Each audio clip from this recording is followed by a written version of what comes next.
Hello, everyone. I'm Professor Jillian McCann, and I wanted to welcome you to RLCT 2116, Health, Healing, and Religion. I've been teaching this course for many years now, and it's only been recently that I've taught it online, and I've been pleasantly surprised at how well it works online, and the level of the discussions has been really impressive over the few years I've been doing it. And I just want to take this lecture to go over the content and the syllabus. If you need to contact me, the best way is through email, jillianm@nipissingU.ca, and I can either reply to your question on email or we can set up a meeting.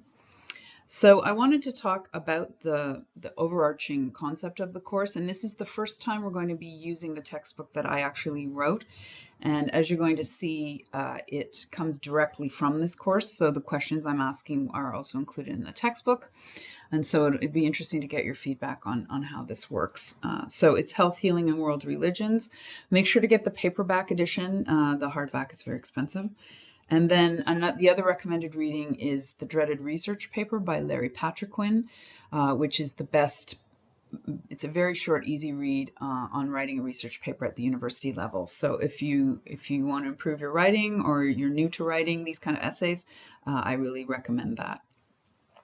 Okay, so this course, of course, is looking at health, healing, and religion, and it's going to start out by looking at what do we mean by health and healing. It's often the case when we talk and think that we think this is simple, I know what health means, but when we really sit down and look at it, it becomes clear that we don't, and so we need to really consider this. Do we mean just the physical body? Do we also include mental health in that? Do we go even beyond that? So we're going to be looking at what is health and healing and what is religion, and then how do they intersect. The vast majority of people do not see the connection. I'm hard pressed to think of a single person I've met who, if I introduce the topic, can at first see the connection. And this is very strange because, as we're going to see, all the world's spiritual and religious traditions see a connection.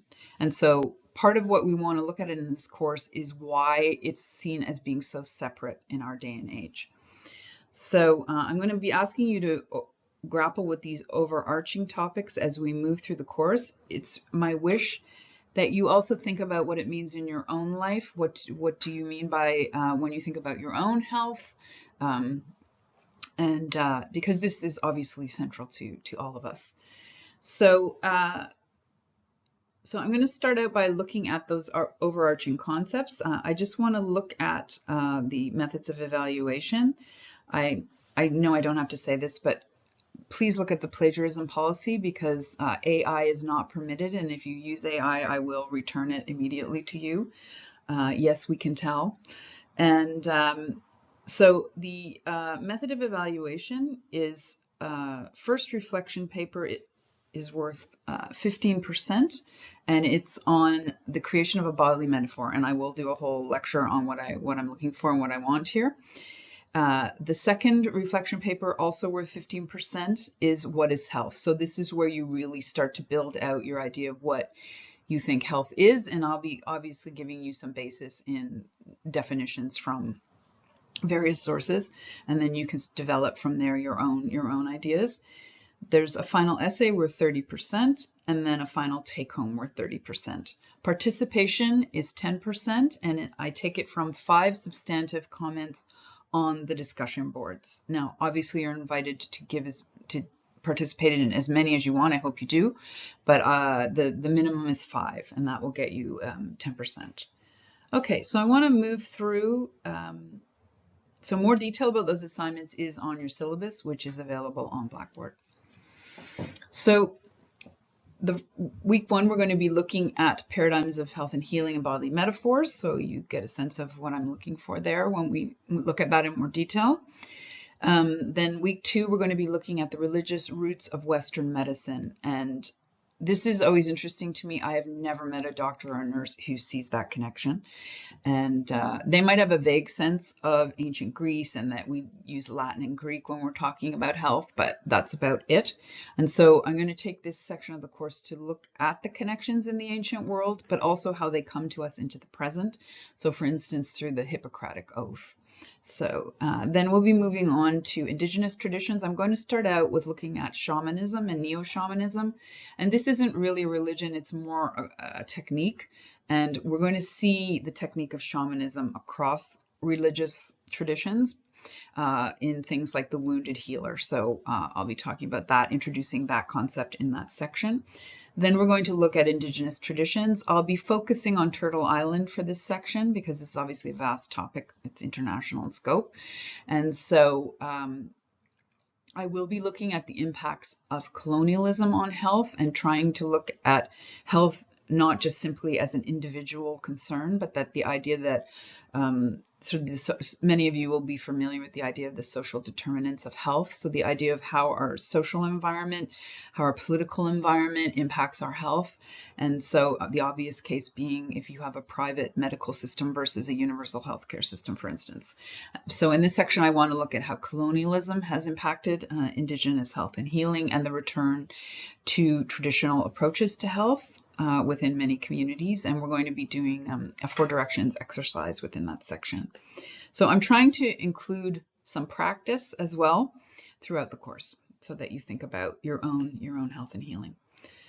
Then we're going to move on to looking at health and healing in the Hindu tradition. Now again, all of these traditions are vast and they're ancient, and so I have to cherry pick to a certain extent. So with Hinduism, I'm going to be looking specifically at Ayurveda and also yoga as 2 ways to focus in that tradition. Then we'll look at Chinese systems of healing, again, a very ancient societal tradition, and so I'll be looking at traditional Chinese medicine and its connections, particularly with the tradition of Taoism within Chinese religion and spirituality. And we'll also be looking at a documentary in that section. Next, we'll be looking at Buddhism, health and healing. And so Buddhism, because it's historically connected with Hinduism, shares a lot of its concepts such as karma and its effects on health and healing, but obviously it has differences. So we're going to be looking at the figure of the Buddha, who was himself called the Great Physician. And then when we move into the modern period, I'm going to be focusing on some Buddhist approaches to addiction that have been very successful, and we're going to be looking at a short documentary.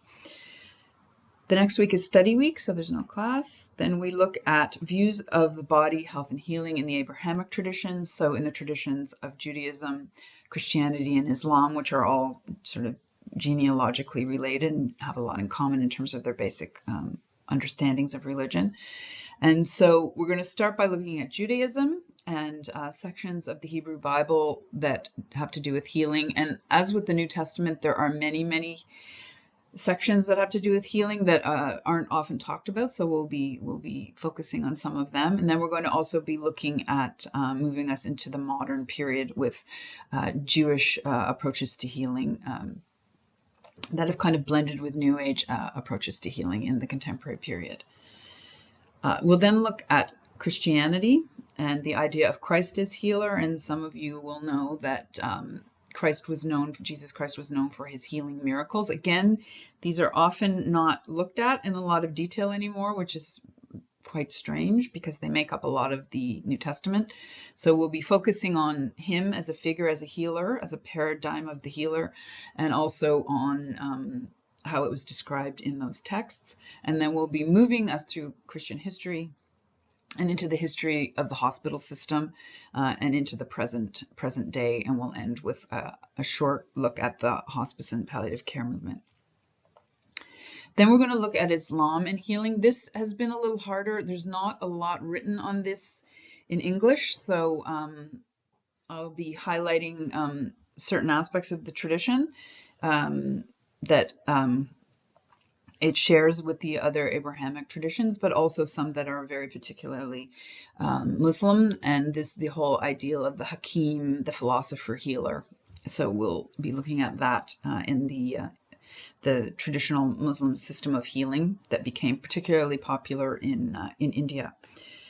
So then we'll move on to looking at what I'm calling healing in the New Age, and this is looking at a group of modalities that have certain things in common, but also have differences, but I'm grouping them all together, and I'm talking about the idea of the paradigm of the subtle body. They all share the idea that the body is more than physical, as all of these traditions do. And then I'm going to be looking at Christian Science. Then we'll look at Reiki and other traditional forms of energy healing that have developed, particularly in the 20th and 21st century. I think some of you may have had experiences with these modalities, so I really hope that you will share, whether it's TCM or Ayurveda or any of these modalities, if you've actually had treatments. It'd be very interesting to share on the discussion posts about that experience. They become increasingly popular. We know that around 50% of Canadians now go to alternative practitioners, so-called alternative practitioners, such as chiropractors and TCM doctors. So I'm going to be raising the question in this section, why do you think that is? Why do you think people are much more open to this now than they used to be? We're going to end by looking at healing dreams and the paradigm of the hospice movement. And then we'll have concluding remarks and a review for the take-home exam.